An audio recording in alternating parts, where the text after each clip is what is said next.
Hi everyone, Sir William Rain here. In today's Fight Lesson with Will, we're going to be talking about striking. Hopefully, got a few clips here to kind of give you an idea as to where we're going.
In our first episode, I laid out the basic format of these videos. We're going to talk concept, what are we training, and why are we training it. Then we're going to talk about how we train it, and then we're going to talk about the application. So, what are we training? Striking. Why are we training it? Well, it's a pretty important component in fighting someone with a sword. Seems obvious, but there you have it. Now, something I want to talk about before we get into the how is I want to dispel some misconceptions right away. What I am training is Western armored medieval combat. All right? This is the weapon right here. This is a pretty light, honestly, beautifully balanced, percussive weapon of war. Through Hollywood, through stories, throughout history, people, when talking about sword fighting, often say, oh, our hero swung his sword, or he will swing his sword at his enemy. And I want to try to take the word swing out of our vernacular, specifically when talking about armored combat or Western European martial arts. This is not made to be swung. You are meant to strike with this, not swing it. Invariably, when you give a new person a sword and tell them go hit this thing, the first thing they do is they walk up to it, they wind up, and they do this big arcing swing down to the ground. Because that's what they see in movies. Big, huge arcs with these over-the-top cuts and draws and whatnot. But the thing about it is that these weapons are designed to defeat the armor of their time. This is an earlier 11th or 12th century style sword. It's got a much fatter tip. It's pretty wide throughout the whole blade. This is made to try to defeat chainmail over a gambesson, this padded jacket that I'm wearing. You get later towards the 14th century and people start wearing more plate type armor, and you get swords like this, where you can see the tip is much smaller, it's much pointier. This allows you to stab up and through the soft spots or the places where there wasn't plate.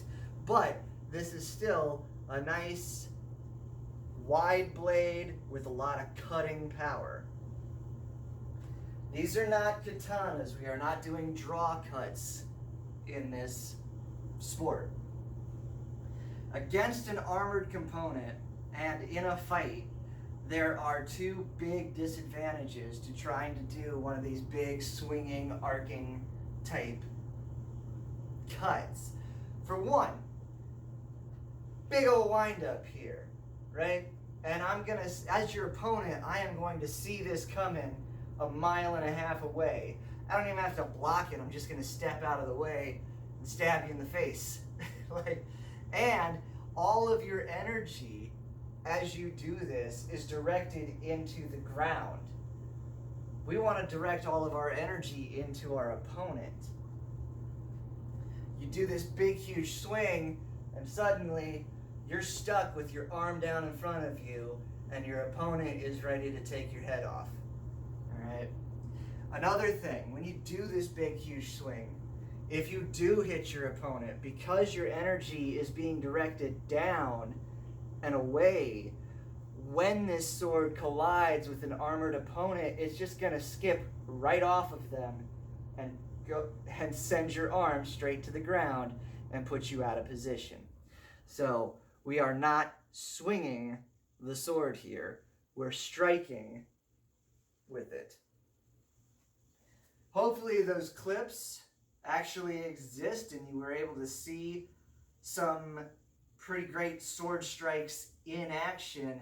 But let me go ahead and slow this down before we get into the how do we train this, all right? A good sword strike. We're going to start, as always, in our good fighting stance. We want our hands up and our grip loose on the sword. We'll get into that here in a little bit.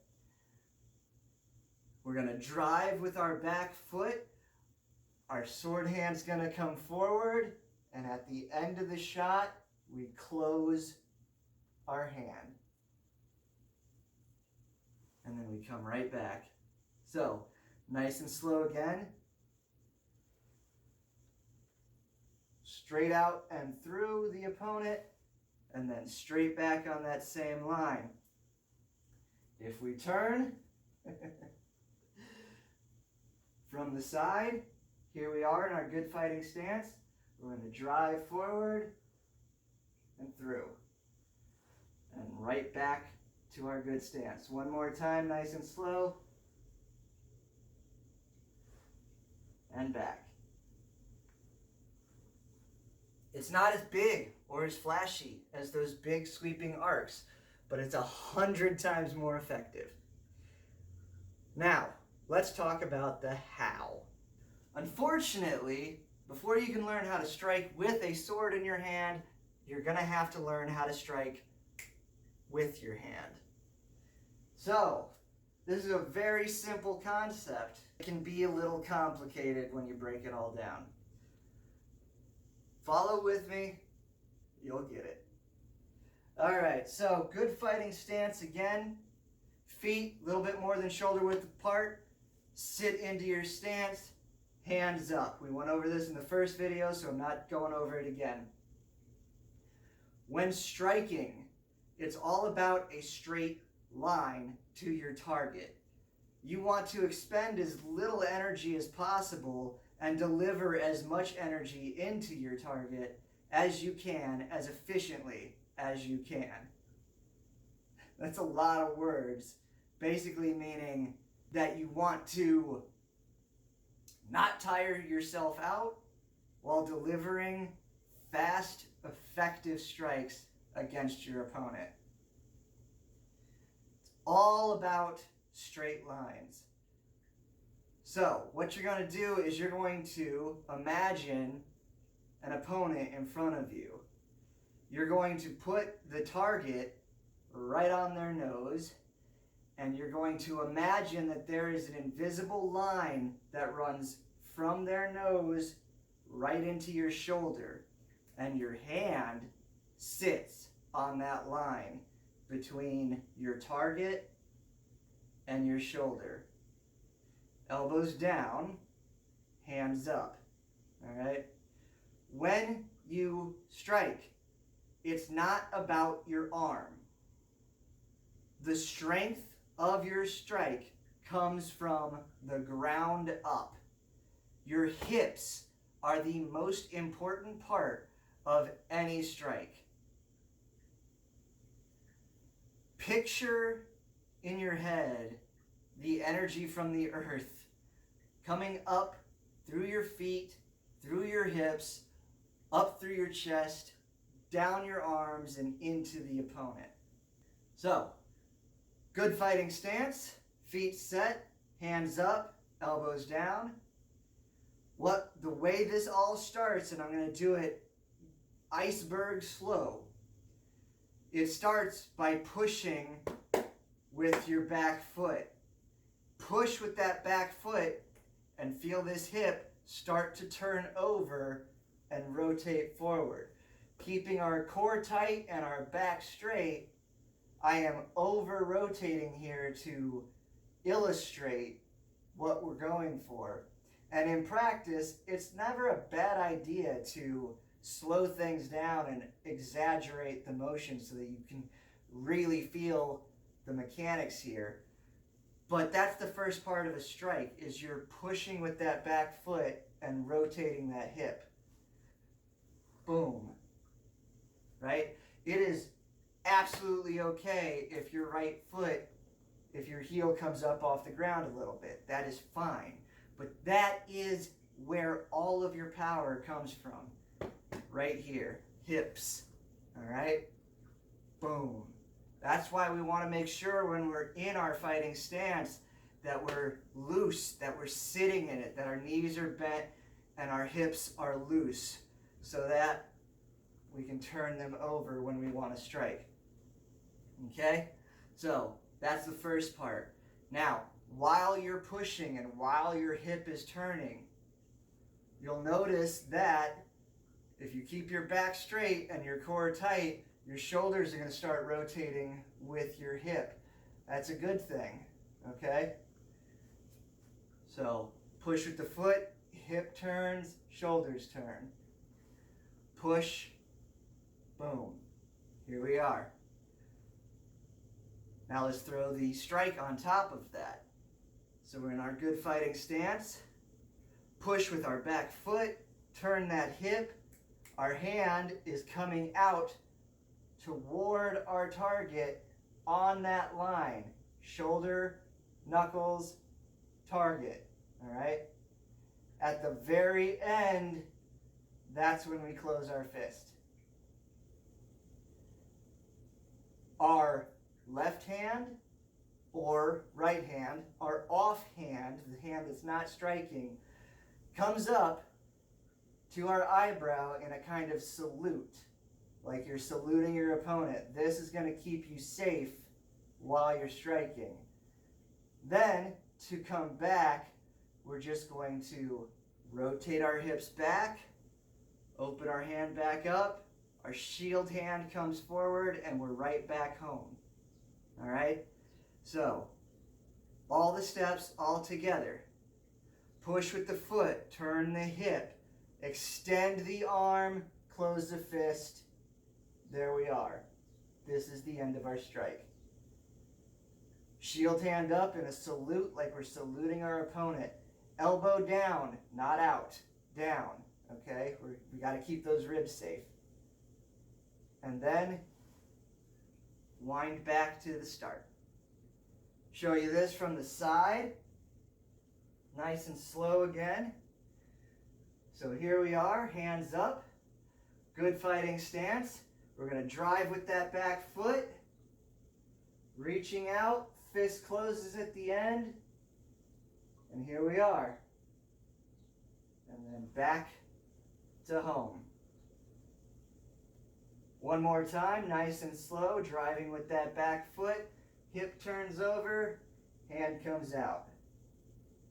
Again, it's a straight line between my shoulder and my target. Shoulder, knuckles, target. All right? My hand always travels along that line. And there's a reason for that. All right? Human beings can detect side-to-side motion really well. But we and cameras have a very difficult time with depth perception. It's much harder to see something coming straight at you than it is to see something coming around at you. This, you can see. That, maybe not. Right? Except for my hand closing into a fist at the end, That's kind of hard to track. And that's what we're going for with these strikes. From the side, closer up now, here we are, boom. We do not want a big or yeah. It's a straight line, okay? Wham. And right back along that same line, back into our good fighting stance. From this side now, so you can see what my guard hand is doing, my shield hand. Here we are. Shield hand comes back and up in a salute, like I'm saluting my opponent. This is keeping this side of my body safe while I'm striking. And back. So, the first part of the striking lesson is to watch me, do it super, super slow. Remember, slow is smooth, smooth is fast. Stand in front of a mirror, film yourself from different angles. Try to draw that imaginary line between your shoulder and your target, whatever that may be, and make sure that your hand stays on it. The slower you go with this when you first start learning, the better you're going to be when you speed it up. So, nice and slow, do about 10 punches in a mirror, as slow as you possibly can. Step back, take a break, evaluate, throw 10 more punches, maybe just a little bit faster, and keep doing that. Keep repeating that process until everything is super smooth. And yeah, that's the goal. Super smooth. Don't worry about speed. Smooth. Slow is smooth. Smooth is fast. Now, we have to add the sword into this, and people like to make it more complicated than it is. In our particular combat sport, we use rattan wasters with tape on them to mark the edge and the blades. I highly recommend putting an ovular handle on your rattan waster. I try my best to just replicate an actual sword handle on all of my rattan wasters.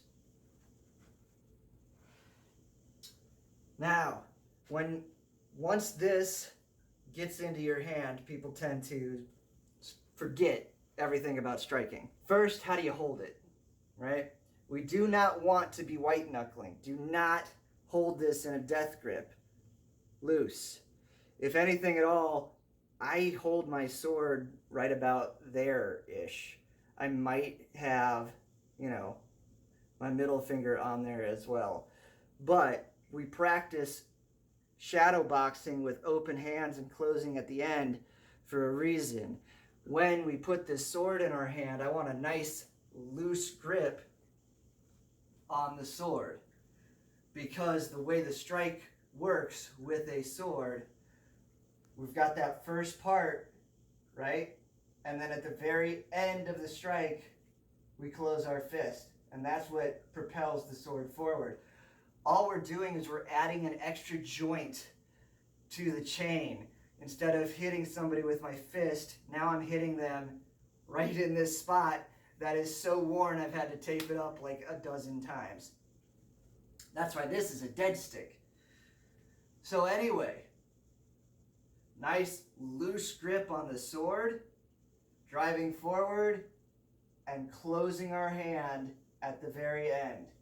Now, I don't care right now if you want to close your hand with your knuckles up like this, or if you want to close your hand with your knuckles down like this, all right? It doesn't matter. So again, nice loose grip. Everything is exactly the same. Close my fist at the end. This way with my hand up, or rather my palm up, fist closed, or I can rotate it palm down and then close the fist. Palm up or palm down. and we are driving forward and through our target.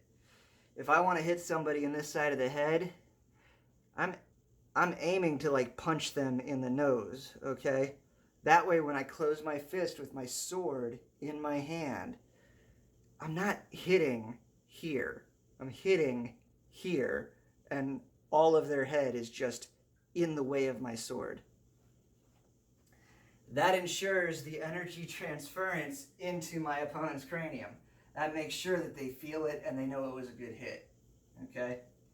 So, from the side, with a sword in your hand, get a little bit, here we are. Camera angles are a thing. So, from the side, sword in my hand, we're going to push off with our back foot, hip turns over, hand comes out, hand closes. Right back on that same line. We can do it with the palm facing upward as well. Hip turns over, hand comes out, hand closes at the end. This position puts you in the spot to fire forward at any given time. We do not, when we're throwing a strike, we don't want to wind up and then strike, because that wind up is telling our opponent, hey, I'm going to hit you now. The purpose of this fighting stance is that we're already in a position. All of our motion is forward. There's no wind up. We're already cocked and ready to fire. Okay? Listen, guys, I could talk all day long about throwing the perfect strike. And I gotta tell you right now that this one strike is the same strike that you learn and master this one strike and you know 100, all right? The only thing that changes with the other strikes is your targeting. Right now I'm teaching punching straight in the nose because it's the most straightforward punch that there is. It's on level with your shoulder already. You don't have to make a lot of big adjustments. So, get in front of a mirror, slow everything way, way down. Start without the weapon. And just drill nice and slow, making sure you turn that hip over all the way. That hip is driving all of your energy forward and into your opponent. Slow, slow, slow. Slow is smooth, smooth is fast. The speed will come. You have to learn this concept. You have to understand and learn this concept before we can teach you anything else. So I hope that this has been informational and educational. And I hope it wasn't too long-winded. I'm sorry, I get started talking about fighting and I tend to go on. Application for this is very straightforward and obvious. We're learning how to strike our opponent. It's intrinsic in fighting. We have to strike. Guys, I hope you've enjoyed this video. I hope it helps you back home with perfecting your technique. I'm telling you, I cannot stress this enough, but this one method of striking is going to lead into so much more. So, whew! Guys, I'm gonna go work out. Everybody, I hope you are staying safe, staying healthy, and doing whatever you can to train while you're at home. I wish you all the best of luck with your fighting and your training. Be excellent to each other, and we will see you in the next video. Thanks, guys.